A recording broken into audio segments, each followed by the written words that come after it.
días. ¿Cómo estamos?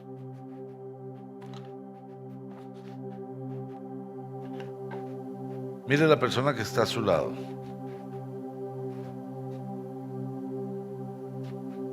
y dale un abrazo. Si no tiene a nadie al lado, busque a quién abrazar.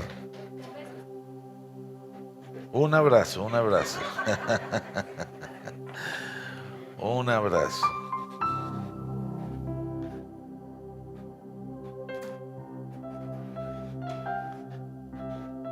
Muy buenos días para todos los presentes y también un saludo muy especial para todas las personas que se conectan.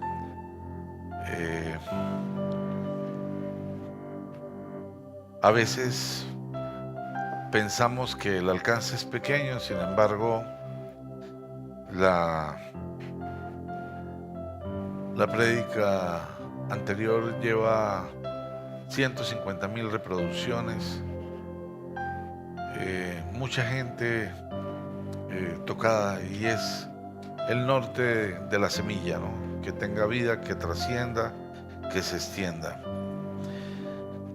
Para las personas que toman nota, la palabra de esta mañana tiene por título Río de Vida. Y quiero pedirles por favor que me acompañen al Evangelio de Juan en el capítulo 7. Y vamos a leer el versículo 37. Evangelio de Juan, capítulo 7, versículo 37, dice: En el último día, el más solemne de la fiesta, Jesús se puso de pie y exclamó: Si alguno tiene sed, que venga a mí y beba. De aquel que cree en mí, como dice la Escritura, brotarán ríos de agua viva. Padre, te damos gracias, Señor, gracias. Ponemos en tus manos esta mañana, este tiempo. Te pedimos, Señor, que seas tú hablando. Te rogamos, Señor, que tu Espíritu Santo se mueva con tal poder y con tal contundencia en este lugar, que transforme la vida de todos los que aquí estamos, Señor. Necesitamos ese mover, necesitamos tu fuerza, tu presencia, Señor. Yo te entrego mi vida, mi corazón, todo mi ser, y te ruego que me limpies, Padre Santo, y me permitas ser un instrumento útil y agradable a ti. Te lo pido en el nombre precioso de Cristo Jesús, y que tu palabra, Señor, sea una semilla con tal fuerza que germine y dé fruto en el corazón de todos los que han de escuchar esta palabra, Señor. Un fruto que perdure al 100 por 1, Señor. Te lo pedimos en el nombre precioso de tu Hijo amado, Cristo Jesús. Amén y amén. Si alguno tiene sed, ¿cuántas veces sentimos esa sed espiritual, esa sed que nos lleva a clamar la presencia de Dios? Y esa sed la podemos experimentar por muchas circunstancias. Quizás la más común sería experimentarla porque alguien simplemente está pasando por alguna crisis, una crisis económica, una crisis familiar, un diagnóstico, y eso genera la sed. Y la gente, cuando tiene esa sed, corre a buscar suplir para que caiga sobre él esa paz que sobrepasa todo entendimiento, buscando el milagro, buscando la esperanza. Y eso quizás sería lo común, que nosotros quisiéramos ir a buscar de ese río de agua viva frente a circunstancias difíciles. Sin embargo, dice que el que cree en Él, si buscas que Jesús llene tu vida, brotarán ríos de agua viva. Y ahora miremos un escenario muy diferente. Un escenario donde no está fundamentado en que estés en una crisis, sino simplemente porque estás conectado con Dios, porque quieres que tu vida sea diferente. La vida de un cristiano no puede ser común. No puedes ir a la iglesia y tener unos tiempos especiales, pero en la cotidianidad seguir viviendo de la misma manera. Eso no tiene sentido, no vale la pena. Eso es una mentira, una farsa. Pero para que eso suceda, necesitas, aún sin estar en una crisis, ir para ser una fuente de agua viva. Que corra de ti esa agua viva. ¿Y cómo corre esa agua viva? Cuando nosotros podemos impactar la vida de otras personas, cuando nosotros podemos impactar nuestra propia casa, nuestro entorno, nuestros vecinos, nuestra ciudad. La iglesia no se impacta como tal a sí misma. Es decir, nosotros no podemos venir aquí, reunirnos para impactarnos entre nosotros. ¡Wow! ¡Aleluya! No, nosotros recibimos ese río de agua para impactar afuera, para que realmente trascienda cuando nosotros abrimos la boca y Dios la llena para que podamos impactar la vida de otras personas, para que tengamos siempre la palabra apropiada, para que nuestro testimonio sea un testimonio que impacte. De eso es lo que Dios quiere. Ahora, ¿qué significa la palabra río? Corriente de agua natural o corriente natural de agua que fluye permanentemente. Es decir, no fluye a veces.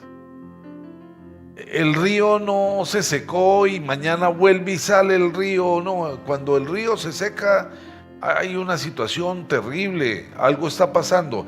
Y fíjese que secar un río no es nada fácil, ¿no? Si todas las tomas de agua que le sacan al río en su camino se cerraran y se soltara nuevamente el agua sobre su vertiente, nos sorprenderíamos de la cantidad de conjuntos y cantidad de cosas que serían arrasadas por la fuerza del río. Lo que pasa es que le quitan y le quitan y le quitan en cada población, en cada finca. Todo el mundo le va sacando un poquito al río y un río no se seca fácilmente. Ahora, el río de Cristo no se puede secar.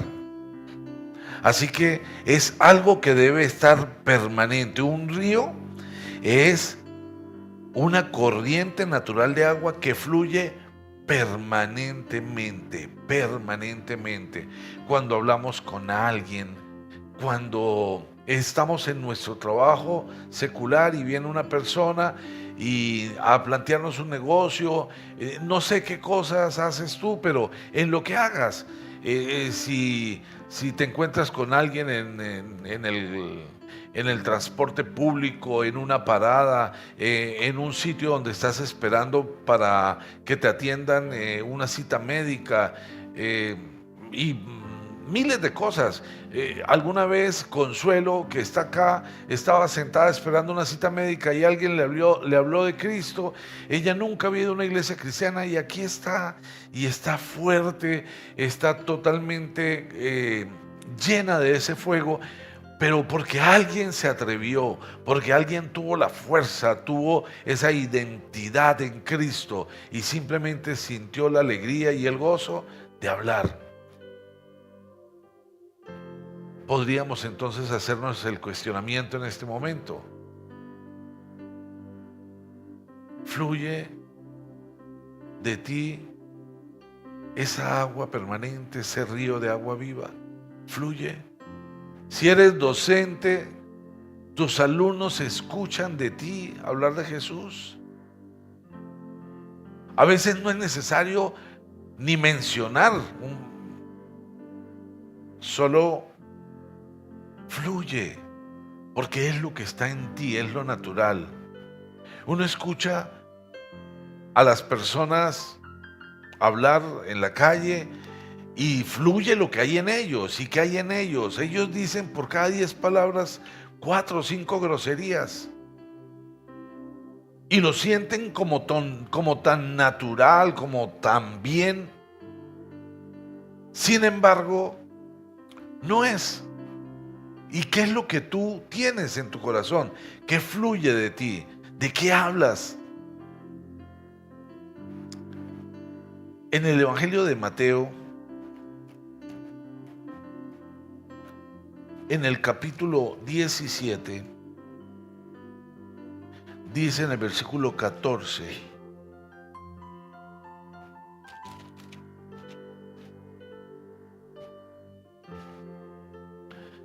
aquí hay un escenario muy particular. Cuando llegaron a la multitud, un hombre se acercó a Jesús y se arrodilló delante de él.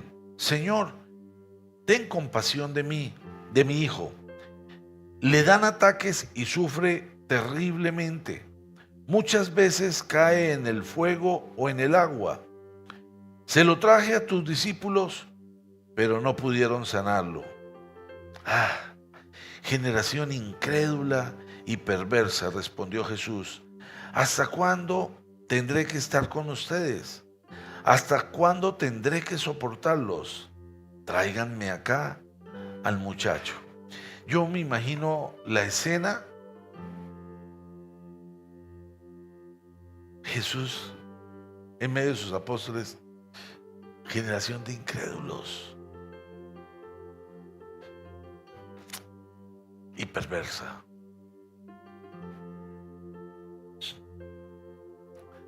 ¿Hasta cuándo tendré que soportarlos? Tráiganme acá al muchacho. Jesús reprendió al demonio, el cual salió del muchacho y éste quedó sano desde aquel momento.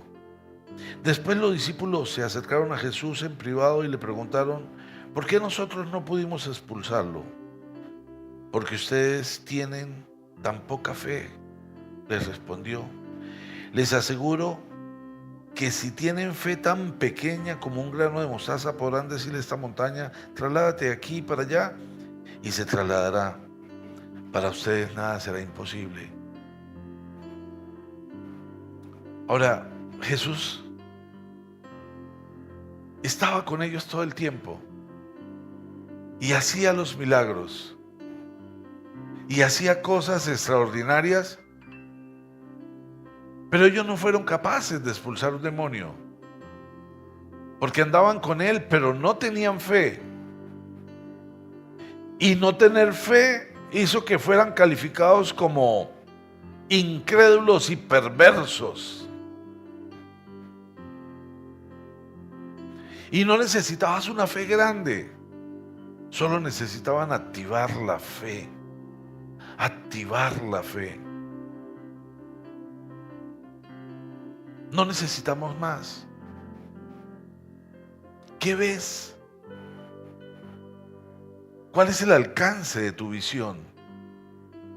¿Estás viendo desde lo espiritual con una fe absoluta, creyendo que realmente de ti fluye un río de agua viva? Porque si de ti fluye un río de agua viva, puedes decirle al demonio: vete, y él huirá. Y él huirá, así dice la palabra. Acompáñenme por favor al libro de Ezequiel. Vamos al libro de Ezequiel en el capítulo 47. Por favor, repita conmigo: quiero ser un río del que fluya agua viva. Dilo otra vez, por favor. Quiero ser un río del que fluya agua viva. Dice en el libro de Ezequiel en el capítulo 47,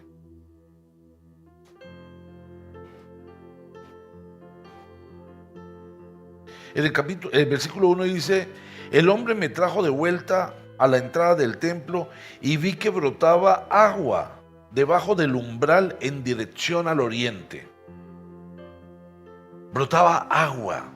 Dice en el versículo 6, entonces me preguntó, ¿lo has visto, hijo de hombre? Y enseguida me hizo volver a la orilla del río. Y al llegar vi que en sus márgenes había muchos árboles. Allí me dijo, estas aguas fluyen hacia la región oriental, descienden hasta el Arabac y van a dar al Mar Muerto.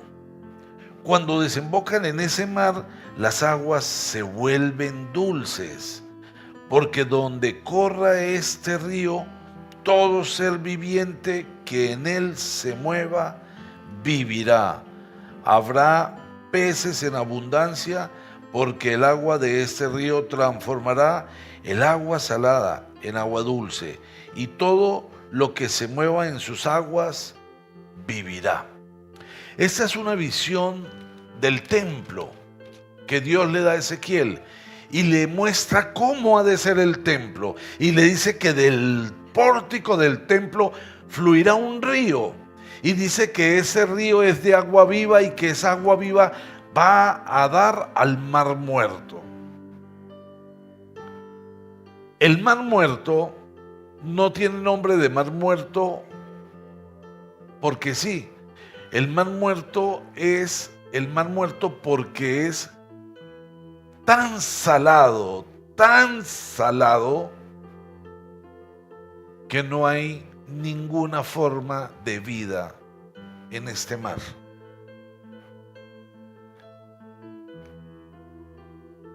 Mar Muerto. Sus duras condiciones impiden que exista ningún tipo de vida. El Mar Muerto. Pero si fluye el agua viva, esa agua tan salada se convertirá en agua dulce, y habrá abundancia de peces, y todo ser que esté allí vivirá. La iglesia debe ser agua viva. La iglesia debe ser ese manantial que impacte, ¿Qué clase de impacto está teniendo la iglesia sobre la ciudad? ¿Qué clase de impacto está teniendo la iglesia sobre la nación? ¿Qué impacto está teniendo la iglesia sobre su familia? ¿Qué tan fuerte es esa agua viva? ¿Realmente eres un manantial de agua viva? Mira a la persona que está a tu lado y pregúntale, ¿soy un manantial de agua viva? Pregúntale, pero mírala a los ojos. Mírala a los ojos y pregúntale, ¿ves en mí un manantial de agua viva? Si no lo ves, despiértame. Porque estamos llamados a eso. Aquella persona que pertenece a una congregación y asiste a la iglesia el domingo, no se conecta a devocionales, no hace estudios bíblicos, no va a los grupos congregacionales, es una momia religiosa que no tiene avivamiento, del que no fluye ese manantial de agua viva, que no impacta la vida de otras personas, que no comparte con otras personas lo mejor que tiene. Cuando yo le insisto a alguien que venga a la iglesia, no lo hago porque yo quiera cansar, es porque le quiero compartir lo mejor que me ha pasado a mí. Cuando le hablo a alguien de Dios, le hablo de lo que transformó mi vida, el gran yo soy. Y muy egoísta si eso ha pasado y me quiero quedar con eso para mí, lo escondo. No, es que soy yo. No, no soy yo. Es Cristo que vive en mí.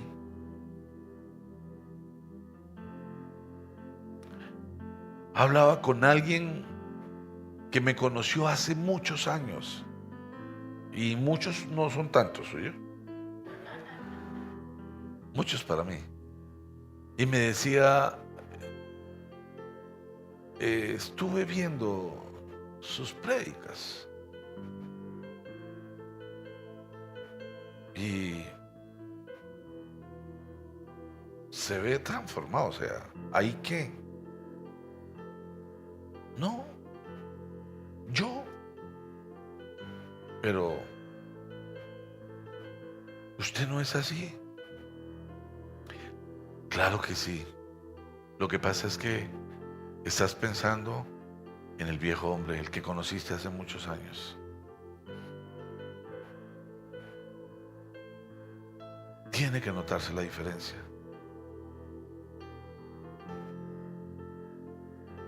Tiene que notarse la diferencia.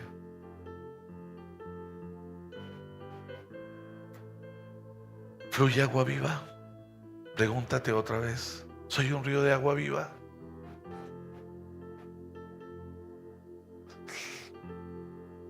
Para que nosotros podamos fortalecer, impactar una sociedad, obviamente mucha gente debe conocer de Dios y debemos evangelizar. Ahora,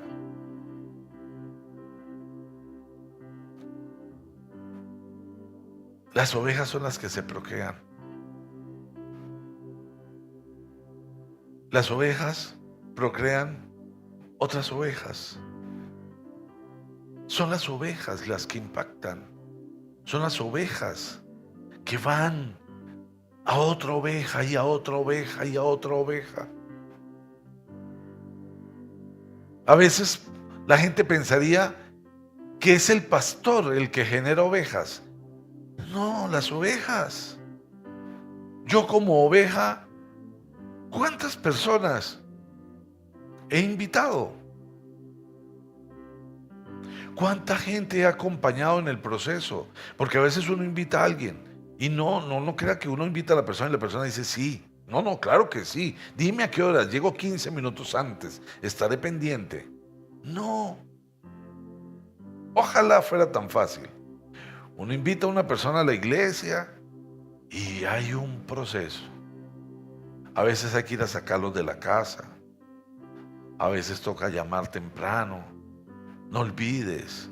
Y te dicen ya voy saliendo y no llegan. Y no te puedes cansar. Y pasa el tiempo. ¿Por qué? Porque sacar afuera eso malo que hay sembrado por el mundo en el corazón de las personas no es tan fácil. Recuerde que el esclavo está tan acostumbrado a ser esclavo que le da mucho miedo ser libre.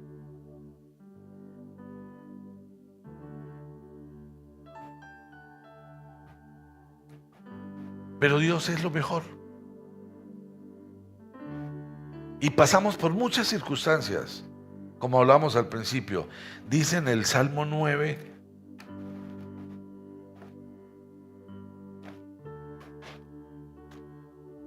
en el versículo 9, el Señor es mi refugio, el Señor es refugio de los oprimidos.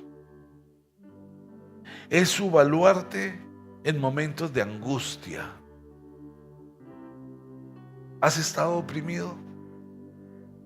¿Has pasado por momentos difíciles, por tiempos particulares?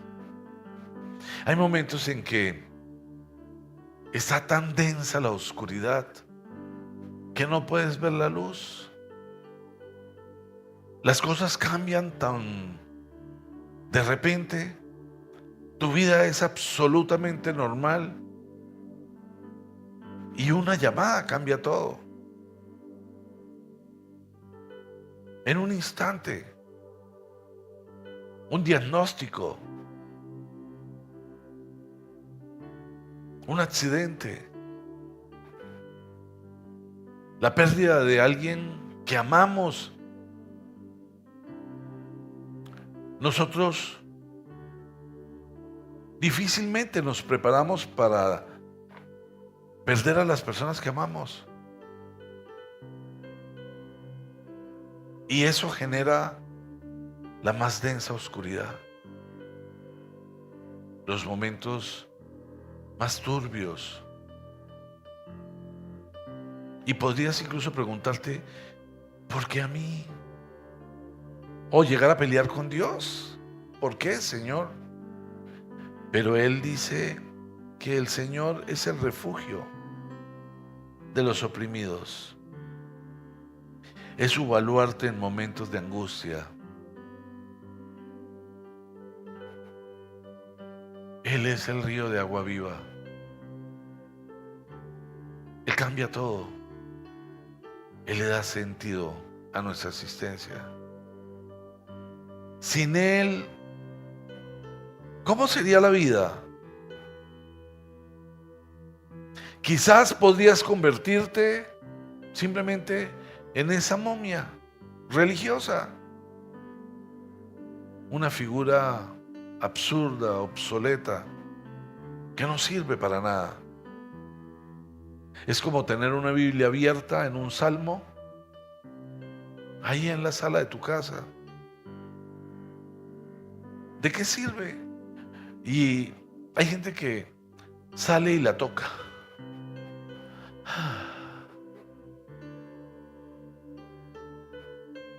Pero realmente el Señor es tu refugio. El Señor es tu fuente de agua viva. Porque si Él es tu fuente de agua viva,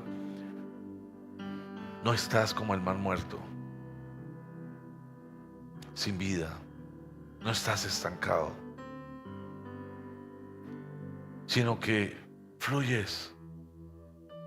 Cuando tú entiendes la importancia de caminar con Cristo, de poder bajarse de la barca y caminar sobre el agua, entonces lo primero que haces es poner tu casa en orden. No tienen que empujarte. ¿Quieres vivir de manera apropiada?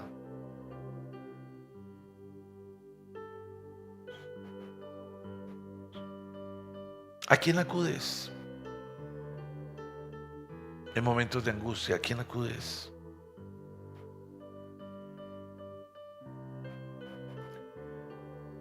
Dice en el libro de Génesis, en el capítulo 37,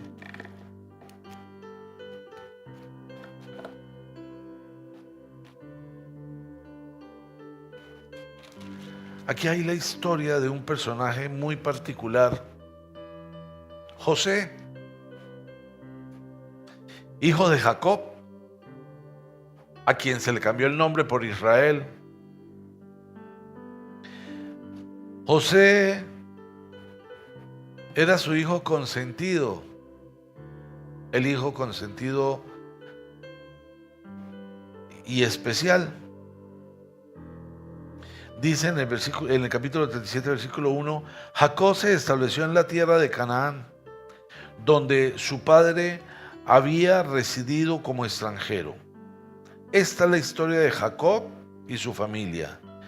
Cuando José tenía 17 años, apacentaba el rebaño junto a sus hermanos, los hijos de Bila y de Silpa, que eran concubinas de su padre. El joven José solía informar a su padre de la mala fama que tenían estos hermanos suyos. Israel amaba a José más que a sus otros hijos, porque lo había tenido en su vejez. Por eso mandó a que le confeccionaran una túnica especial de mangas largas. Era el consentido. Era especial. Y sus hermanos, obviamente, no lo querían. Le tenían fastidio porque era el consentido. Porque a veces hay papás que expresan tanto su preferencia que despiertan en sus hijos ese tipo de reacciones, en sus otros hijos. Y bueno, le mandó a hacer una túnica. El hecho de hacer una túnica tiene un símbolo especial, ¿no? El manto representa la cobertura. No es tan sencillo, es algo muy fuerte. Y le mandó a hacer una túnica para colocársela. Aparte de eso, este muchacho tenía sueños. Dice en el versículo 6, pues le dijo: présteme la atención que les voy a contar lo que he soñado. Resulta que estábamos todos nosotros en el campo atando gavillas. De pronto mi gavilla se levantó y quedó erguida, mientras las de ustedes se juntaron alrededor de la mía y le hicieron reverencia. Claro, el hijo consentido se sienta con sus hermanos y les dice que tuvo ese sueño, ¿sí? Eso es un ramo. Y claro, el de él quedó erguido y los otros se pusieron alrededor y le hicieron reverencia. Él dice: su abuela le hará reverencia. ¿Qué está creyendo? Sus hermanos replicaron: ¿de veras crees que vas a reinar sobre nosotros y que nos vas a someter? Y lo odiaron aún más por sus sueños, los que él contaba. Después José tuvo otro sueño y se lo contó a sus hermanos. Les dijo: tuve otro sueño en el que veía que el sol y la luna y 11 estrellas me hacían reverencia. Cuando se lo contó a su padre y a sus hermanos, su padre lo reprendió. ¿Qué quieres decirnos con este sueño que has tenido?, le preguntó. ¿Acaso tu madre, tus hermanos y yo vendremos a hacerte reverencia? Bueno, pasó el tiempo y este José en algún momento está con su padre. Sus hermanos se fueron con las ovejas, pero como los hermanos se portaban mal, entonces le dijo Jacob: ve, José, y mira a tus hermanos, mira qué están haciendo, que no estén haciendo fechorías, que no estén haciendo cosas malas. Y él se fue, y donde se suponía que debían estar no estaban, pero preguntó y finalmente los encontró en otra parte, y estaban allá con las ovejas. Pero cuando ellos lo vieron venir, él venía con su túnica, y la túnica representaba: tengo poder, o sea, vengo a supervisarlos. Y era el menor. Cuando ellos lo vieron venir, dijeron: no, este personaje es nefasto para nuestra vida, matémoslo. Y decimos que una fiera se lo comió y ya. Pero cuando llegó, lo ataron y lo metieron en una cisterna que estaba vacía. Y Judá, uno de ellos, dijo: no lo matemos, vendámoslo. Así no nos manchamos las manos de sangre. Recibimos unas monedas y nos libramos de él. Y venían unos ismaelitas, es decir, un pueblo enemigo, y lo sacaron y se lo vendieron por 20 monedas. Y se llevaron a José. Y ellos se libraron de su hermano fastidioso.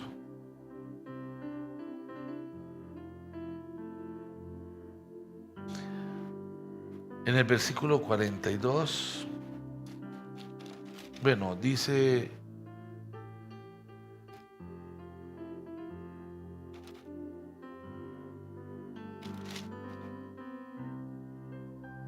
en el versículo 42,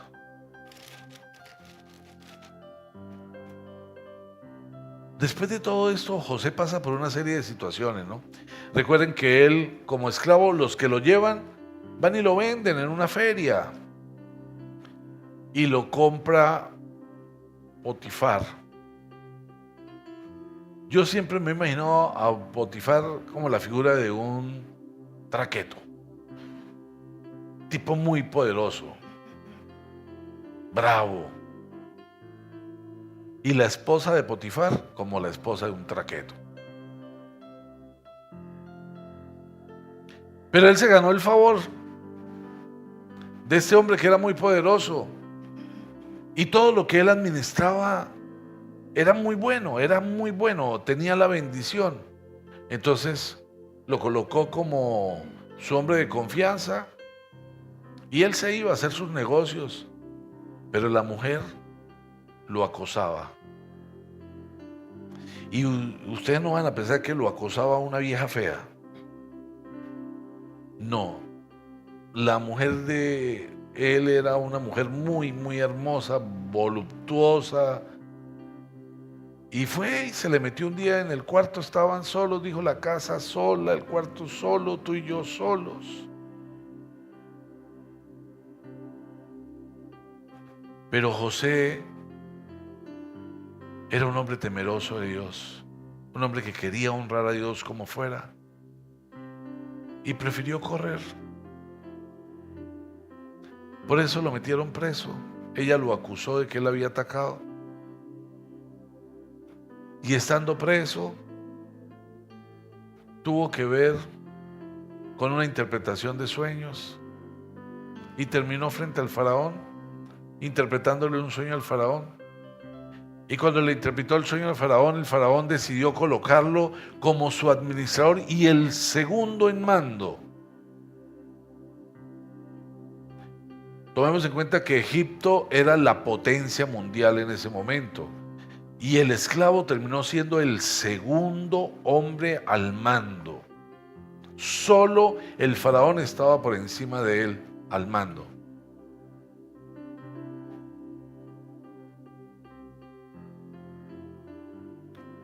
Y el sueño del faraón revelaba que vendría un tiempo de escasez, 7 años de abundancia y 7 años de gran escasez. Y él se puso a cargo y almacenó alimentos y se organizó para los 7 años de escasez. Pero la escasez no solamente vino para Egipto, vino para todos. Y su padre y sus hermanos formaban parte de esos pueblos que no tenían alimento, no tenían qué comer. Había una sequía. Y tuvieron que ir a buscar alimentos a Egipto. Y llegaron sus hermanos menos Benjamín, que era el pequeño, porque Jacob no permitió que el hermano menor fuera, porque sentía miedo de que le pasara lo que le había pasado a José. Y los hermanos volvieron, llegaron allá y se sentaron al frente de José. Obviamente habían pasado algunos años, porque José tenía 17 años cuando fue vendido y cuando se encuentra con sus hermanos tenía 39 años, habían pasado 22 años. Tiempo suficiente para que cambiara su fisonomía, pero adicionalmente ya era un hombre maduro, un hombre casado, tenía hijos, y ahora se vestía como egipcio y los egipcios se maquillaban. Es decir, era muy difícil que lo reconocieran, pero él tan pronto vio a sus hermanos, los reconoció.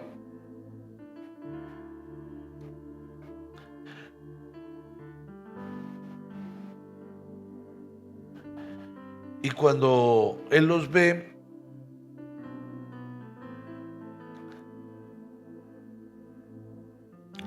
siente todo el dolor.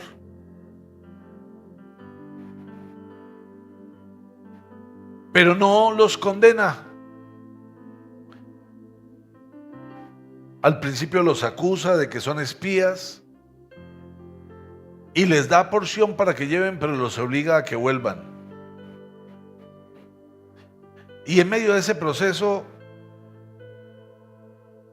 tiene el encuentro con sus hermanos, donde él le dice: yo soy José. Dice la palabra que estaban en un salón y él le dice a los guardias, sálganse. Y le dijo a sus hermanos, empezó a quitarse las cosas para que pudieran identificarlo y dijo, yo soy José. Y lloró con tal pasión que los guardias que estaban afuera, detrás de la puerta, escuchaban sus quejidos. Pero no eran quejidos de odio, eran quejidos de amor por encontrarse a sus hermanos, por bendecirlos, y los abrazó y le pidió que fueran por su padre.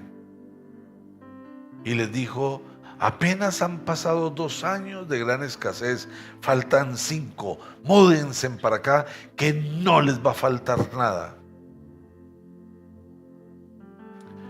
Porque José representa el amor de alguien del que fluye un río de aguas vivas.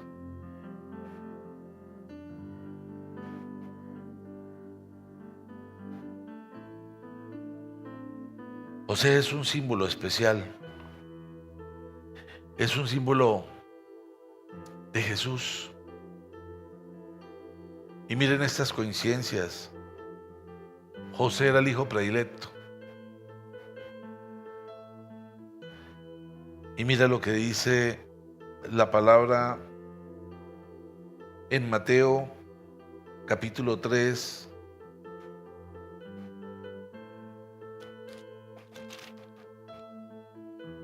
En el versículo 17. Y una voz del cielo decía, este es mi hijo amado, estoy muy complacido con él. Así veía o ve Dios a Jesús. José fue rechazado por sus hermanos, pero dice en Juan capítulo 1,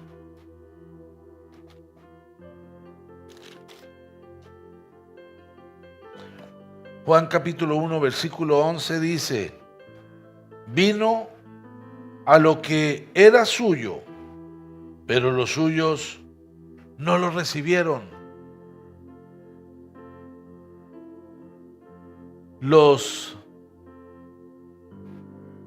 El pueblo de Dios no recibió a Jesús, lo rechazó. Y vieron todas las cosas extraordinarias que Dios hizo por medio de él, o que Jesús siendo Dios hizo. Todos los milagros, lo vieron. Pero aún así, gritaron apasionadamente, crucifícale, crucifícale. Y vieron todo el proceso. Fue rechazado por sus hermanos. José fue vendido por Judá, su hermano. Jesús fue vendido por Judas. Hay una coincidencia.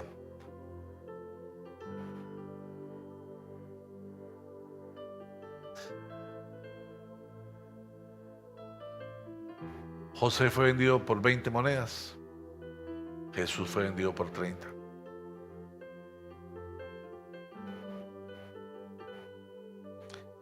José salvó a sus hermanos. Todo el sufrimiento por el que pasó José, finalmente termina salvando a todo su pueblo, porque ellos tenían hambre, no tenían cómo sobrevivir. Pero por todo lo que había pasado, José lo salvó. Jesús pasó por la muerte más humillante, dolorosa y terrible que se haya conocido. Fue sacrificado por sus propios hermanos, pero fue para salvar a todo el pueblo, para crear el camino, para ser una fuente de agua viva.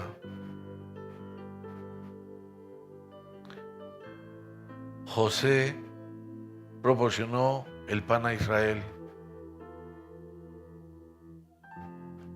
Jesús es el pan de vida.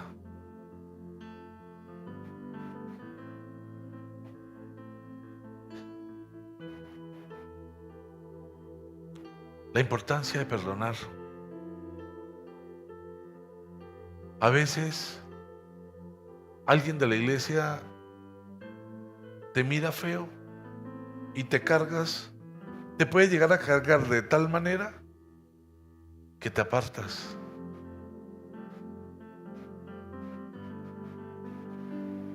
A José lo vendieron como esclavo.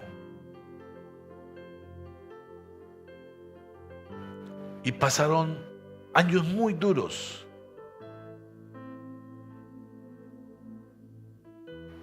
Y primero tuvo que vivir como esclavo y luego tuvo que ser presidiario.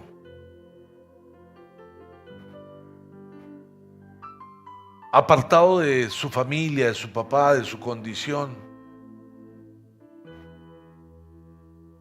Pero él no guardó ningún rencor.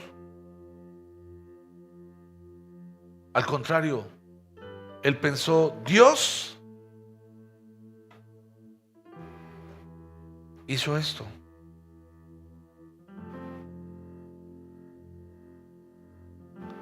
Perdonar sin amargura. Perdonar sin amargura. A veces perdonas y dices, está bien, pero no creas que se me va a olvidar.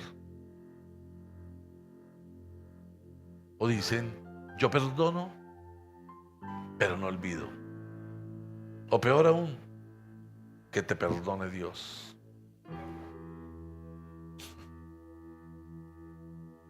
Pero aquí nos enseña el Señor que debemos perdonar sin amargura. Y si realmente queremos ser un río de agua viva,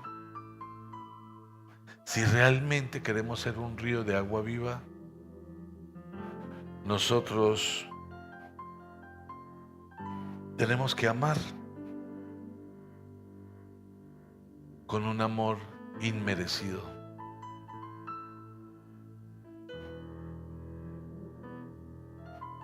Es decir, hay personas que no merecen que las amemos. Hay personas a las que bendecimos y nos desagradecen y nos maldicen y no merecen que las amemos. Pero si somos realmente una fuente de agua viva, las amamos aunque no merezcan ser amadas, porque Jesús nos amó a pesar de nosotros. Pregúntate, ¿soy una fuente de agua viva? Dilo en voz audible. ¿Soy una fuente de agua viva? No lo escucho. ¿Soy una fuente de agua viva? ¿Amo con amor inmerecido?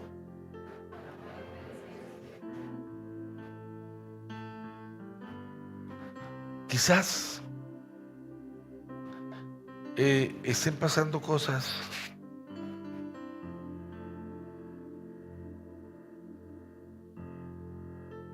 en tu vida. Quizás estos días hayan sido difíciles. Quizás en algún momento de tu vida algo pasó que te marcó. Quizás alguien en quien tú confiabas te dañó,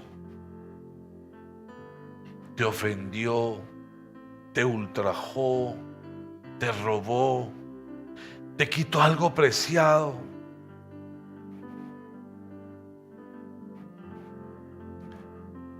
Pero hoy, como imitadores de Cristo y como fuentes de agua viva, es necesario que realmente decidamos amar con ese amor. Es decir, aun cuando esas personas nos hayan lastimado, decidimos amarlas con ese amor inmerecido. Imagínate a alguien que te lastimó mucho y piensa en que tú vas a decir su nombre y vas a decir: te perdono, te perdono, te perdono, hasta que sientas que en tu corazón ya no hay nada para que puedas ser libre, para ser realmente una fuente de agua viva, un río de vida, un río de vida. Como iglesia debemos impactar, debemos estar llenos de esa disposición, seguir el ejemplo de Jesucristo, vivir como un río de agua viva. Padre, te damos gracias esta mañana, Señor. Gracias. Gracias por el poder de tu palabra, Señor. Yo bendigo la vida de cada persona que esta mañana se ha dispuesto para ti, Señor. Y te ruego que hagas algo especial y sobrenatural. Hoy te ruego, Señor, para que haya en el corazón de cada persona un verdadero perdón, un verdadero sentimiento de amor. Que no haya nada que interfiera entre tú y nosotros, Señor. Padre, háblale al oído a cada persona que está acá, Señor, a cada persona que está escuchando. Permite, Señor, que puedan escuchar su suave murmullo. Que tus planes, Señor, aun a pesar de vientos difíciles, de circunstancias complicadas, de fuertes tormentas o incluso de la más densa oscuridad, que en tus manos, Señor, todo esto pasará y que vendrán días tan especiales en que recordaremos esos momentos con sonrisa, con gratitud por tu obra maravillosa. Yo te ruego, Señor, que traigas sanidad al corazón de cada persona, que traigas la fuerza contundente del río, Señor, del amor, moviéndose en el corazón de cada persona, trayendo sanidad y una unción especial y sobrenatural. Que tu Espíritu, Señor, tenga tal contundencia que hoy restaure, que hoy sane. Te ruego, Señor, que se pueda sentir el abrazo celestial, y entregar allí cada dolor, poder dar un perdón sin amargura y la decisión definitiva de ser libres, para que ya no haya nada que impida que se camine, Señor, y poder avanzar. Y en el nombre de Cristo, en el poder y la autoridad, Señor, que tú das, atamos, reprendemos y echamos fuera todo espíritu inmundo y declaramos que hay libertad sobre tu iglesia. Una iglesia que se moverá, una iglesia que impactará, una iglesia que donde esté será vista como un río de agua viva. Amén y amén. Y quiero estar